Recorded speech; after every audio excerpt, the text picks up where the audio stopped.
विधिलिखित भाग 5. सार्थक आणि राहुल एकमेकांकडे बघत होते. रियाला काहीच माहिती नव्हतं. साऊ पडत गेली. मम्मा तू इथं कशी आली? रिया माऊसोबत आली होती. साऊ म्हणते. आता आले ना, तू दिसली नाही म्हणून तुला बघायला आले. माझा लाडू कुठे गेला? तो खूप मला आवडतो ना, त्याला बघितल्याशिवाय माझं काही होत नाही. साऊची मम्मा म्हणते. मम्मा खरं आहे, मला तू खूप आवडते, तुझी वाट बघत होती. रिया माऊ मला मॉलला घेऊन आली. साऊ म्हणते. रिया ही मुलगी ची मॉम आहे का? राहुल म्हणतो. हो तिची मॉम आहे, दोघं पण क्यूट आहे. रिया म्हणते. तिचे डॅड नाही का आले? ते कुठे असतात? राहुल म्हणतो. माहिती नाही रे, 3-4 वर्ष झाले ती माझ्याकडेच राहते. तिचे कोण नातेवाईक आहे माहिती नाही. कोणी तिला भेटायला पण येत नाही. तिला स्वप्न पडता. खूप घाबरून उठते. रिया म्हणते. सार्थक साऊकडे गेला. मम्मा हे अंकलने मला टेडी घेऊन दिले, टॉय घेऊन दिले. बेटा थँक्यू बोलली का? तिची मम्मा म्हणते. Uncle thank you. सावी म्हणते. नऊ तू मला ओळखलं नाही, मी सार्थक. ही मुलगी कोणाची आहे? सार्थक म्हणतो. साऊची मम्मा डोक्याला हात लावते.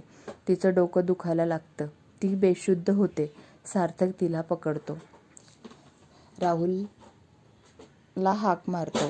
राहुल लगेच येतो. कॅब बुक करतो. रिया साऊला घेऊन त्यांच्यासोबत निघते. ते रियाच्या घरी पोचतात. रिया डॉक्टरना कॉल करते. लवकर यायला सांगते. सार्थक रियाला विचारून तिला तिच्या रूममध्ये घेऊन जातो. रिया काय झालं आहे? असं का झालं? सार्थक विचारतो. तो खूप पॅनिक झाला होता. त्याला समजत नाही होतं आता काय करू. तिला काय झालं असेल? तो विचार करत होता. असं तिला होतं. तिला मागचं काही आठवत नाही. जेव्हा ती माझ्याकडे आली तेव्हा ती प्रेग्नंट होती. 3रा महिना होऊन गेला होता. डोक्याला लागलं होतं. तिच्या पोटाला काही झालं नाही होतं म्हणून आता साऊ आहे. तिच्या हातावर नाव होते म्हणून आम्ही त्या नावाने तिला हाक मारतो. बाकी काही माहिती नाही. तिचा नवरा कोण आहे, आई आणि बाबा कोण आहे, काहीच माहिती नाही आहे. साऊ पण कधी विचारत नाही डॅड कोण आहे. खूप शहाणं बाळ आहे. रिया सांगते. सार्थक राहुलकडे बघतो. सार्थक खूप आनंद झाला असतो. डॉक्टर येतात. तिला चेक करतात. रिया काय झालं परत? तिला मागचं आठवत आहे का? खूप महिन्यांनी झालं. डॉक्टर म्हणतात. यांना बघितलं आणि झालं. त्यांचं काय बोलणं झालं मला नाही माहीत. रिया म्हणते. मी काही बोललो नाही. फक्त एवढंच बोललो, मला ओळखलं नाही का? सार्थक म्हणतो. तुला त्या ओळखत असणार म्हणून त्यांना असं झालं. जास्त सांगायला जाऊ नका, थोडे थोडे सांगा. डॉक्टर म्हणतात. काही उपाय नाही का? तिला परत सगळं आठवणार नाही का? सार्थक म्हणतो. तिला आठवेल. तिच्या आठवणी असतील. तिला अशा ठिकाणी घेऊन जा. जास्त प्रेशर करू नका. डॉक्टर म्हणतात. मी तिला इंडियात घेऊन जाईल. तिला तिथला डॉक्टर तुम्ही सांगू शकणार का? सार्थक म्हणतो. रिया तर बघत असते. तिला काही समजत नाही. साऊ पण फक्त बघत असते. राहुल समजलं होतं. आता सार्थक तिला घेऊन जाणार. आता तो आनंदी राहील. साऊ त्याची मुलगी आहे. मावशीला किती आनंद होईल. राहुल विचार करत असतो. रिया राहुलकडे बघते. हा एवढा खुश का आहे? याला विचारू का? त्याला माहिती असेल. रिया मनात म्हणते. सार्थक आणि डॉक्टर बोलत असतात. रिया राहुलकडे जाते. राहुल ती कोण आहे? तिला तुम्ही दोघं ओळखता का? रिया म्हणते. हो चांगलं ओळखतो. राहुल म्हणतो. कसं काय? मी कशी ओळखत नाही? मी कसं काय कधी पाहिलं नाही? रिया म्हणते. तू लंडनला आली होती 5-6 महिन्यासाठी. घरच्या लोकांशी काही संपर्क होत नाही होता तेव्हा आली. राहुल म्हणतो. तिच्यासोबत काय झालं? रिया म्हणते. त्यांचा ॲक्सिडेंट झाला होता. आता बोलले ना डॉक्टर, तिच्या डोक्याला मार लागलाय त्यामुळे तिची मेमरी गेली आहे. राहुल म्हणतो. तिचं नाव काय आहे? रिया म्हणते. नव्या इनामदार. राहुल सांगतो. काय खरं? रिया म्हणते.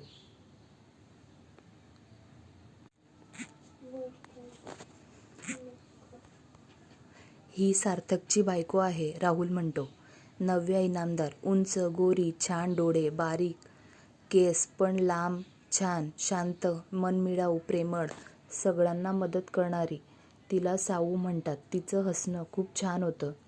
रियाला तर काही समजत नाही होतं. राहुल सांगत होता. तिचा विश्वास बसत नाही होता. तिला शॉक लागल्यासारखं झालं होतं.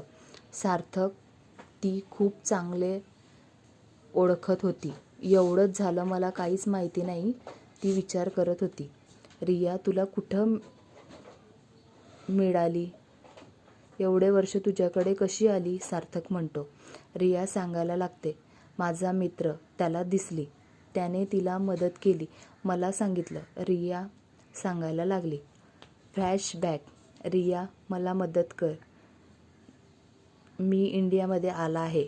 एक बाईचा ॲक्सिडेंट झाला आहे. तिला डॉक्टरकडे नेलं आहे. डॉक्टर लंडनचे आहे. तिला इथं आणावं लागेल. तुझ्या घरी ठेवशील का? ती प्रेग्नंट आहे. माझ्या घरी नाही घेऊन जाऊ शकत. तिला कोण बघणार? मी एकटा राहतो. परत ती बाई आहे. तिला आवडेल नाही आवडणार म्हणून तुला कॉल केला. तिचा खर्च मी देईल वाटलंस, चेतन म्हणतो. रियाचा मित्र लंडनमध्ये असतो. हो घेऊन ये माझ्याकडे. मी एकटीच असते. कधीतरी डॅड येतात. आता तर नाही. तुला तर माहिती आहे. खर्चाचं बघेल. वाटलं तर सांगेल, रिया म्हणते. ठीक आहे, चेतन म्हणतो. 1-2 दिवसात नव्याला लंडनला घेऊन येतात. हॉस्पिटलमध्ये तिला ॲडमिट करतात. तिच्यावर ट्रीटमेंट चालू होते. आधी तर ती काय रिस्पॉन्स देत नाही. तिला सांगितलं तुझ्या पोटामध्ये बाळ आहे, तू प्रेग्नंट आहे, तेव्हा कुठे ट्रीटमेंटला रिस्पॉन्स द्यायला लागली. तिच्या डोक्याला खूप मार लागला होता. एक दिवशी चेतनला काम आलं. डॉक्टरला सांगून तो निघून गेला. डॉक्टरकडे रियाचा नंबर देऊन गेला. डॉक्टरांनी रियाला कॉल केला. हॅलो रिया बोलते. हॅलो मी डॉक्टर बोलतोय. हां बोला ना, काय काम होतं? रिया म्हणते. रियाला डॉक्टर आधीपासून ओळखत होती. चेतन जो पेशंट आणला आहे तिला शुद्ध येत आहे. तुम्ही येणार का? डॉक्टर म्हणतात. हो लगेच निघते, रिया म्हणते. रिया हॉस्पिटलला येते. डॉक्टरला भेटते. डॉक्टर नर्सला सांगतात त्यांना त्या पेशंटकडे घेऊन जा. डॉक्टर म्हणतात. नर्स रियाला नव्याच्या रूममध्ये घेऊन जातात. नव्या झोपलेली असते. रिया तिच्याकडे जाते. तिच्या डोक्यावरून हात फिरवते. नव्याला जाग येते. आधी तर ती घाबरते, पण कोणी मुलगी आहे म्हणून रिलॅक्स होते. बरं वाटत आहे का? डोकं दुखत आहे का? अजून काही होत आहे का? रिया विचारते. ती फक्त नाही अशी मान करते. विकनेस असतो. 15 दिवस बेशुद्ध होती. तिला बोलायचा त्राण नाही होता. रिया तिच्याजवळ बसते. औषधमुळे नव्याला झोप लागते. चेतन येतो. बरं झालं तू आली. मला कामच असं आलं की जावं लागलं. आता पण मी भेटायला आलो आहे. लगेच जावं लागेल. ठीक आहे, तिला मी घेऊन जाईन जेव्हा डॉक्टर म्हणतील, रिया म्हणते. थँक्यू. त्या ताईची काळजी घे. बाळ झालं की मला फोटो टाक, चेतन म्हणतो आणि निघून जातो. महिना झाल्यावर तिला घरी सोडतात. तिला काहीच आठवत नाही. तिचं नाव, गाव, आई आणि बाबा, नवरा काहीच आठवत नाही. तिच्या गळ्यात मंगळसूत्र होतं. त्यात यन आणि यस होता. म्हणून आम्ही तिला नव्या म्हणत होतो, रिया म्हणते. आता पुढे. नंतर साऊ झाली. मंगळसूत्रावरून सावी नाव ठेवलं. साऊ मोठी होत गेली. नव्या जॉब करायचा होता. तिच्याकडे काही डॉक्युमेंट्स नाही होते. तिने एक कॉफी शॉप सुरू केला. आधी छोटा होता, आता खूप मोठा झाला आहे. आता ती 2 शॉपची मालकीण आहे, रिया म्हणते. सार्थक तर विचार करत होता. मला वाटलं ती गेली. थँक्यू देवा, तिला परत माझ्या आयुष्यात आणले, सार्थक म्हणतो. आपण वहिनीला घरी घेऊन जाऊ. मावशी तर खूप आनंद होईल.